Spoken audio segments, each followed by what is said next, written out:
सोचिए, एक बड़ी साजिश को कामयाब बनाने के लिए क्या क्या लगता है। एक शानदार प्लान, एक बेहतरीन टीम, करोड़ों का टारगेट। आज हम एक ऐसी ही कहानी की परतें खोलने वाले हैं जिसमें यह सब कुछ था, बस कामयाबी को छोड़कर।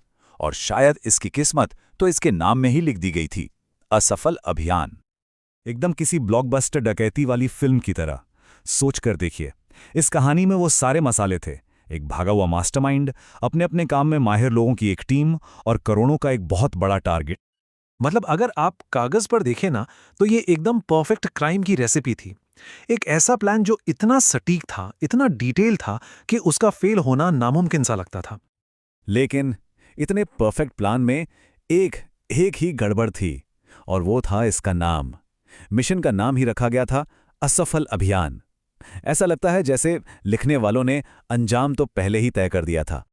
तो चलिए आज इसी कहानी की गहराई में उतरते हैं और देखते हैं कि ये मिशन नाकाम होने के लिए ही क्यों बना था।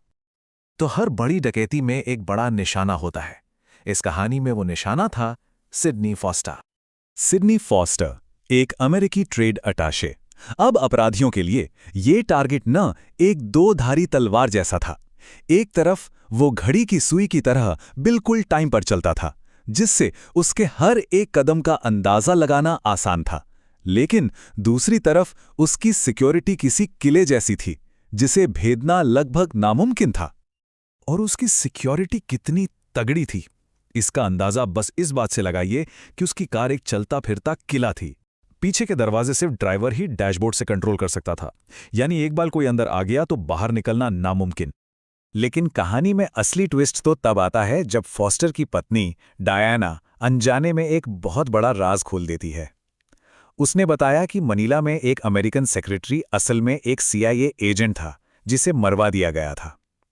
इशारा साफ था, फॉस्टर कोई मामूली बिजनेसमैन नहीं था। उसे किडनैप करना मतलब सीधा सीधा एक इंटरनेशनल बवाल खड़ा करना। चलिए अब बात करते हैं उन दो लोगों की जिनके दिमाग में ये पूरी साजिश तैयार हुई थी। तो इस प्लान के पीछे थे दो बिल्कुल अलग तरह के दिमाग, विमल और जगमोहन। विमल था पढ़ा लिखा ब्रेन जो हर छोटी बड़ी डिटेल पर नजर रखता था, और दूसरी तरफ था जगमोहन, मसल, एक गैराज मालिक जो दुनिया से बदला लेने पर तुला था। किडनैपिंग का आइडिया असल में उसी का था, और इन दोनों को एक ही चीज ने जोड़ा था। दोनों कानून से भाग रहे थे और अपनी पहचान बदलने के लिए एक नया चेहरा चाहते थे।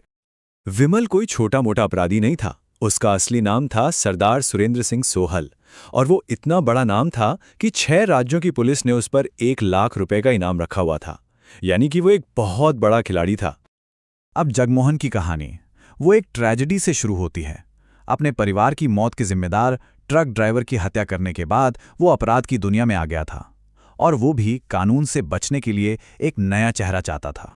अब जाहिर सी बात है, इतना बड़ा काम 2 लोग तो कर नहीं सकते थे, तो विमल और जगमोहन ने अपनी एक खास टीम बनाई। इस टीम में 4 मेन लोग थे। विमल जो कि प्लानर था, जगमोहन जो सब कुछ कोऑर्डिनेट कर रहा था, पोपली जो कि एक स्टंट ड्राइवर था, और महेंद्रनाथ जो इस टीम की सबसे कमजोर कड़ी साबित होने वाला था। टीम का जो गेटअवे ड्राइवर था ना पोपली, वो तो किसी फिल्मी किरदार से कम नहीं था। मतलब वो असल में फिल्मों में अमिताभ बच्चन का बॉडी डबल था, और वो इतनी अच्छी नकल करता था कि कोई भी धोखा खा जाए। एक ऐसी स्किल जो भागने के वक्त बहुत काम आ सकती थी। लेकिन कहते हैं ना, हर टीम में एक कमजोर कड़ी होती है, और यहां वो था महेंद्रनाथ। बाहर से दिलेर दिखने वाला, पर अंदर से बेहद डरपोक। ऊपर से उसका ड्रग्स का धंधा उसे एक बहुत बड़ा रिस्क बना रहा था, और हुआ भी वही जिसका डर था। वो पुलिस के हत्थे चढ़ गया और पूरी टीम के लिए मुसीबत बन गया। अब आते हैं असली चीज पर, प्लान पर।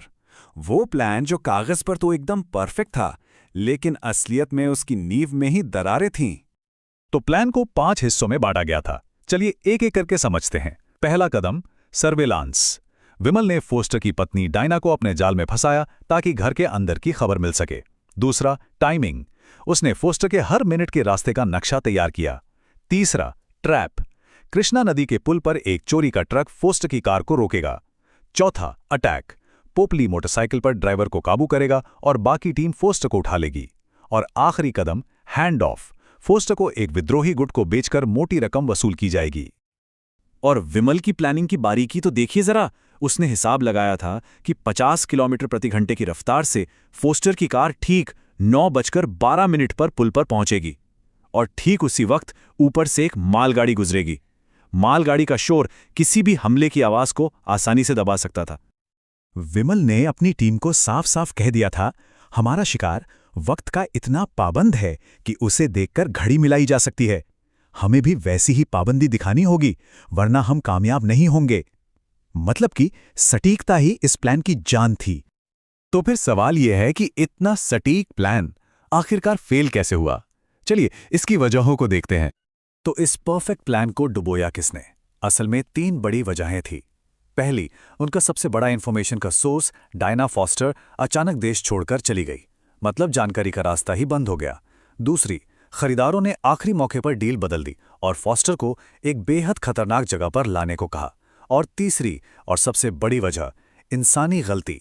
टीम की सबसे कमजोर कड़ी महेंद्रनाथ पुलिस की पकड़ में आ गया और पूरा ऑपरेशन खतरे में पड़ गया। और आखिर में मास्टरमाइंड विमल को भी ये बात समझ आ गई थी। वो एक ऐसे जाल में फंस चुका था जहां से वापसी का कोई रास्ता नहीं था। उसे एहसास हुआ कि उसने अपनी औकात से बड़ा दांव खेल लिया है, लेकिन अफसोस अब बहुत देर हो चुकी थी। तो ये कहानी हमें एक बहुत बड़े सवाल पर नाकर छोड़ देती है।